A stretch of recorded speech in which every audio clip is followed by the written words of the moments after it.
He sees your pain, hears your cry, and knows you are tired. Ladies and gentlemen, you are not unseen.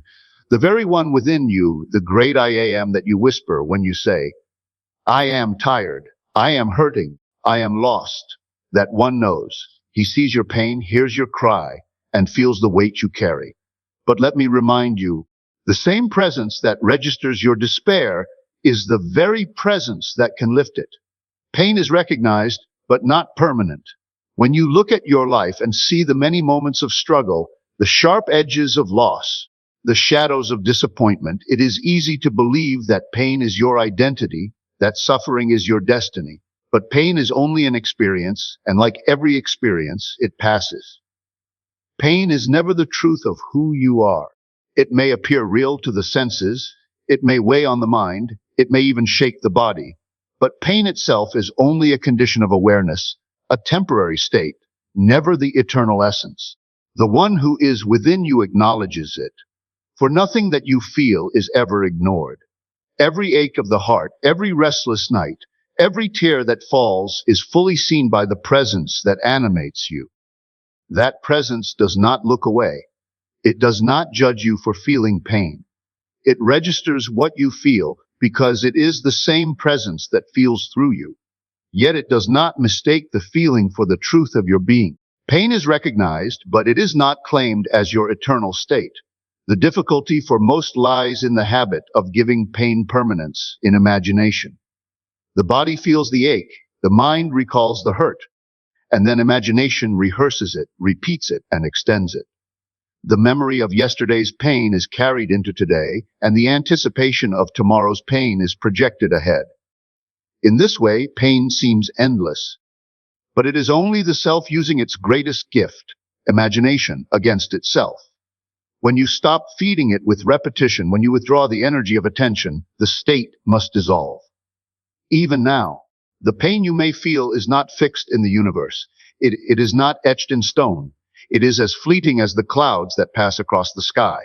Look deeply, and you will see that the sky remains unbroken, untouched, limitless, no matter how heavy the storm appears. So it is with you. The self within, the great I am, is untouched by pain, while the outer self experiences the temporary storm. And though you may believe the storm defines you, the truth is you remain the sky, vast, open, and free. Recognition of pain does not mean acceptance of it as final. To recognize pain is simply to say, this is what I feel, without confusing the feeling with who you are. The world may say, you are broken, you are wounded, you are finished. But within you is a silent witness that knows these are only passing appearances. Pain has no permanence unless you give it permanence. It knocks at the door, but it cannot stay unless you open and welcome it as a permanent guest. Every cry of the heart is an opening, a sign that you are ready to move from pain into a higher vision of yourself. If pain were permanent, there would be no hope, no renewal, no rising after the fall. But because pain is a state, and every state is subject to change, there is always the possibility of transformation. The very fact that you long for relief proves that relief exists. The very ache you feel is evidence that you were not made to live in pain, but to rise from it. Pain points the way, it does not close the way. It is a shadow indicating that you have turned from light. But the light itself remains. The moment you shift your gaze inward, the moment you remember that states are temporary garments worn by the eternal self, pain begins to loosen its grip. It cannot hold you unless you hold it. It cannot define you unless you insist upon its story. Recognize it, yes, but never bow to it as permanent, for the truth of you cannot be touched by it. Your cry is heard by the I am within. Every unspoken prayer, every sigh that escapes when the world does not notice, every silent tear shed in the solitude of your own room is known. It is not lost in the air. It is not wasted in the emptiness. The deepest longings of your heart, the quiet pleas that never reach another human ear, are fully registered in the one who dwells in you. This hearing is not like the hearing of physical ears that catch sound waves. It is deeper, more intimate, more direct, for it is the hearing of consciousness itself. the hearing of the one who lives your life through you. When you weep and ask, does anyone understand me? The answer is already present. The I am within you not only hears, but feels what you feel. You cannot separate your cry from the hearing of it, because the one who hears is your very own awareness. You may think you are speaking into the void, that your voice has no audience. But the void itself is alive, filled with the living presence that waits only for your recognition. Nothing is more closely attuned to you than that inner presence, for it is the source of your very breath, your very thought, your very being. Often the cry is not even a sound. It may be a heaviness in the chest, a longing unspoken, a wordless yearning that no language can capture. And yet it is still heard, because hearing in this sense is not limited to words. The I am within translates every vibration of the heart, every hidden desire, into pure knowing. Before a word leaves your lips, before a thought fully forms, it is known. The hearing is immediate, effortless, constant. You have never once been unheard, though you may have believed you were. The cry itself is evidence of a greater truth. You cannot cry for that which does not already exist. You could not long for peace if peace were not possible. You could not cry for freedom if freedom were not real. The cry reveals what lies beyond the present moment, like an arrow pointing to the state you are ready to assume. The I am within hears not only the cry of pain, but also the seed of desire hidden within that pain. When you cry for comfort, it is comfort itself calling you to recognize it. When you cry for strength, it is strength declaring its presence. Every cry is already the answer in disguise. Do not mistake the silence of outer circumstances for indifference. Just because the world does not rush to meet your cry does not mean it has gone unanswered. The hearing is immediate, but the unfolding of its response is shaped by the state you occupy. If you remain in the state of despair, you may think the cry has fallen on deaf ears. But the moment you shift, the moment you begin to see yourself as already consoled, already lifted, already free, you will discover the answer was present all along. There is a sacred intimacy in knowing that you do not need to shout to be heard. The smallest whisper, the faintest thought, the quiet yearning of the heart is enough. For the I am within is not far, not separate, not distant. It is your own being. It hears because it is you. It responds because it is you. The cry is not sent outward to some remote power. It rises within and is met instantly by the same presence from which it came. Your cry is both the question and the proof that the answer lies in you. Wariness comes from misused imagination. What you call exhaustion is not always of the body, though the body may echo it. True wariness arises when the mind lingers too long in states that do not uplift, when imagination, the creative core of your being, is turned against itself. Each thought you repeat, each picture you hold, each inner conversation you dwell upon impresses itself upon your feeling. And if the pictures are dark, if the conversations are filled with fear, regret, or defeat, then life itself begins to feel heavy. The burden you carry is not the world, but the world you are imagining. You may say you are tired from labor, from effort, from all the responsibilities of the day, and yet there are those who labor more and do not collapse under it. The difference is not in the outer task, but in the inner vision. When imagination is aligned with hope, with fulfillment, with a sense of purpose, even the heaviest labor feels lighter. But when imagination is consumed with dread, with lack, with all that might go wrong, then even the smallest act feels impossible. The weight is in the state, not in the task. Imagination is not a passive faculty. It is the life force itself, shaping reality from moment to moment. You live in the images you allow yourself to accept as true. If you continually replay memories of hurt, if you rehearse conversations of failure, if you project scenes of loss into the future, then you are spending your infinite power on the very conditions that drain you. This constant inner rehearsal of what you do not want creates the sense of weariness, for the mind and body are instruments of the states you inhabit. To dwell in defeat is to sap your own strength. Even when you lie down to rest, imagination does not stop. It paints pictures on the screen of the mind. And if those pictures are filled with anxiety, if they are saturated with struggle, then the night gives no true rest. The body may sleep, but the soul does not. And you wake tired, not because you lacked sleep, but because the imagination worked all night in the wrong vineyard. Weariness, then, is the harvest of misdirected creation. But the opposite is also true.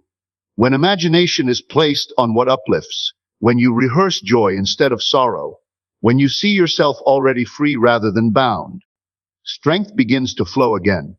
The body responds to the pictures of the mind. A single vision of hope can quicken the spirit more than hours of sleep. A moment of inward alignment with your true self can restore more energy than days of outward rest. For the energy you seek does not come from the outer world, it comes from the inner spring. And that spring flows wherever imagination allows it. Weariness is not inevitable. It is a signal that you have been dwelling in a state that does not belong to you. It is the warning light that your creative power has been given to fear instead of faith, to shadows instead of light. The body feels the consequence, but the cause is always within. To lift the burden, you need not fight the world. You need only shift the picture you carry inside. Stop rehearsing failure and energy returns. Stop imagining endless struggle and the heaviness lifts. The I am within never tires, for it is eternal. But the outer self grows weary when it forgets this truth.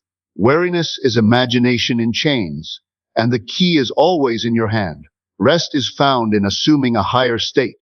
The weariness you feel does not come from action itself, but from remaining too long in a state that drains you. A state is simply an attitude of mind, a way of seeing yourself and the world. And each state has its own atmosphere, its own rhythm, its own energy. When you dwell in the state of lack, everything feels heavy. When you abide in the state of fear, every step feels uncertain. When you occupy the state of failure, even the simplest effort feels hopeless. But the moment you assume a higher state, the entire quality of experience changes. Rest is not the absence of movement. It is the presence of alignment. There are times when the body may be still, lying in bed, and yet the mind is restless, pacing through old regrets or rehearsing tomorrow's worries. The body is unmoving, but there is no rest. And there are other times when the body may be at work, engaged in effort, but the mind is filled with purpose, with joy, with certainty of fulfillment, and in that effort there is no strain. Rest comes not from ceasing to act, but from ceasing to dwell in states that contradict your true nature. The higher state is not far away. It is not earned through endless struggle. It is as near as your own decision. To assume it, you need only dare to imagine differently. If you are tired of being overlooked, imagine being valued. If you are weary of struggle, imagine ease. If you are burdened by sorrow, imagine yourself consoled. The assumption itself is rest because it lifts you out of the constant friction of the lower state. The lower state argues, it complains, it resists, it demands proof. The higher state simply knows, and in knowing, it is at peace. Every state is a garment waiting for you to wear it. You step into a new garment by feeling its reality. Close your eyes and for a moment, set aside the facts of the senses. Enter the scene that would be true if you were already in possession of your desire. See it, hear it, touch it in an imagination until it feels natural. That naturalness is the sign that you have assumed the state. And as you rest in it, even for a few minutes, a great quiet overtakes you.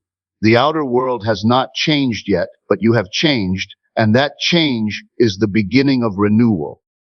Rest does not come from escaping life, but from seeing life rightly. When you believe you are at the mercy of circumstance, you will always feel restless, for circumstances shift like sand. But when you recognize that life flows from within, that states are the root and conditions are the fruit, then rest becomes possible. You no longer chase the outer scene, you tend to the inner state. And in tending to the inner, you discover that rest is always available, even in the midst of activity, even in the midst of challenges, because the rest comes from identity, not from environment. Assuming a higher state is not denial. It is not pretending that pain does not exist. It is choosing not to dwell in it as your home. You may pass through pain, but you need not live there. You may encounter difficulty, but you need not claim it as your name. To assume a higher state is to say, I know who I am beyond this passing shadow. And the moment you claim that identity, rest begins to flow. The struggle ceases because you are no longer fighting with appearances. You are resting in the truth of being, and that rest restores the soul. Every cry signals readiness for transformation. The very moment a person finds themselves groaning under the weight of life, asking for relief, longing for change, they are unknowingly announcing that the old state has reached its end. A cry is not weakness. It is the stirring of something deeper within, a sign that you cannot remain as you were. If you were content, there would be no cry. If you could tolerate the state, there would be no call for more. The cry proves that the seed of change is alive, that something in you knows there is a greater possibility waiting to be claimed. When a child cries, it is not because they love the sound of their own voice. It is because they require something, food, warmth, comfort. The cry reveals the need, and the need implies that satisfaction exists. So it is with you. The soul does not cry out for what is impossible. The cry comes only because fulfillment is near. To cry is to reach, and to reach is to admit that there is something to be reached. In this way, every cry is the birth pang of transformation. Many mistake the cry as evidence of defeat, believing it to be a sign of weakness or abandonment. But if you listen deeply, you will recognize that the cry is the first movement of power. It is the soul refusing to accept the present limitation as final. It is the stirring of divine discontent, a holy dissatisfaction that will not let you settle for less than your true inheritance. The moment you cry out, you declare that the state of bondage no longer fits you. You may not yet see the path, but the cry itself opens the door. Every transformation begins in this way. No one rises without first feeling the weight of what they must leave behind. The cry is the breaking point, the signal that the old garment can no longer be worn. Like a snake shedding its skin, the discomfort forces the release. The skin that once protected becomes too tight, and the cry pushes the self to let go. You are not punished by this cry. You are being drawn into a larger life. The cry also tunes you inward. Outwardly, you may appeal to others, hoping someone will see and comfort you, but the deepest cry is always inward, toward the source that has never left. And it is answered there. The cry itself shifts the focus from the outer problem to the inner solution, because the very act of crying shows that you cannot solve it with the same state that created it. Transformation requires a higher state, and the cry is the signal that you are ready to rise into it. If you observe your own life, you will see this pattern again and again. Before every great change, there was first a season of restlessness, frustration, even despair. It seemed unbearable, but in truth it was the soul's preparation. The cry gathered the energy for the leap. The deeper the cry, the greater the readiness for transformation. What felt like breaking was actually making. What seemed like loss was the pressure that gave birth to new vision. Even now, if you feel the cry rising, know that it is not the end, but the beginning. It is not the silence of defeat, but the sound of life insisting on more. It means the state you have occupied has served its purpose, and now you are being urged forward.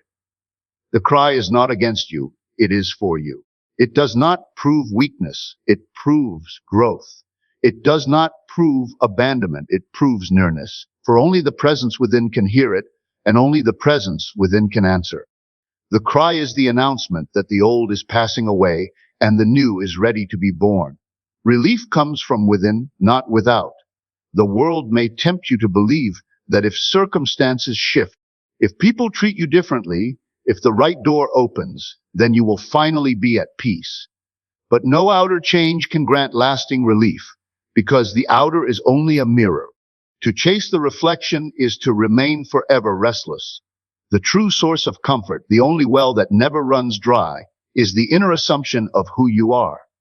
Relief does not descend from outside. It rises from within when you dare to rest in the truth of your being. You may look at life and think, if I had more money, then I would not worry. If I had more love, then I would not feel lonely. If I had more health, then I would not fear. Yet even when people gain these things, they often discover the worry remains, the loneliness lingers, the fear still whispers. This is because the outer acquisition never cures the inner belief. The state must shift first. The one who assumes abundance feels relief even before the money comes, and that inner relief calls forth the outer form. The one who assumes love feels cherished even before another person appears, and that feeling of being cherished attracts the companion. The one who assumes health rests in wholeness even before the body reflects it, and that wholeness renews the body. The inner always precedes the outer, though the senses try to convince you otherwise. When you suffer, the natural tendency is to demand that the outer change first, so you can finally feel at ease. But this is an endless chase, for the world reflects not what you demand of it, but what you assume within yourself. The moment you discover that relief can be felt now, without waiting for one fact to change, you hold the key to freedom. Rest in the state desired, and the facts will arrange themselves accordingly. Relief is the fruit of alignment with your true nature. Your true self is never anxious, never broken, never lacking. It is the I am, eternal, untouched whole. Weariness and fear arise only when you identify with a state contrary to this truth. But the moment you remember who you are, relief comes like a breeze, effortless, natural. Nothing outside you needs to shift for you to breathe again. The very act of returning inward, of saying to yourself, I am whole, I am sustained, brings the calm you were chasing in the world. This inner relief is not imagination in the sense of make-believe. It is imagination in the sense of reality, creation. The world you experience tomorrow is the echo of what you assume today. If you wait for the echo to comfort you, you will wait in vain. If you allow yourself to feel the comfort now, the echo must carry it into form. Relief is both the cause and the evidence. The moment you feel it inwardly, it is already secured. Consider how often outer relief fails. A problem is solved only for another to appear. A door opens only for new uncertainty to follow. But the one who knows relief as an inner act does not depend on the shifting sands of circumstance. They carry peace with them, and so whatever happens, the world bends to that peace. The river of life flows from the inside out. The wellspring is in you, not in events, not in others, not in fortune. Relief does not mean escape from responsibility, nor does it mean pretending that difficulties do not exist. It means you no longer let them dictate your inner state. You acknowledge them as appearances, passing conditions, and you rest in the awareness that appearances have no power of their own. The relief is in knowing that you are greater than the scene before you, that your being contains the solution before the problem has fully shown its face. To turn within, to assume the state of already answered, already fulfilled, is to taste relief instantly. And from that inward taste, the outer must follow.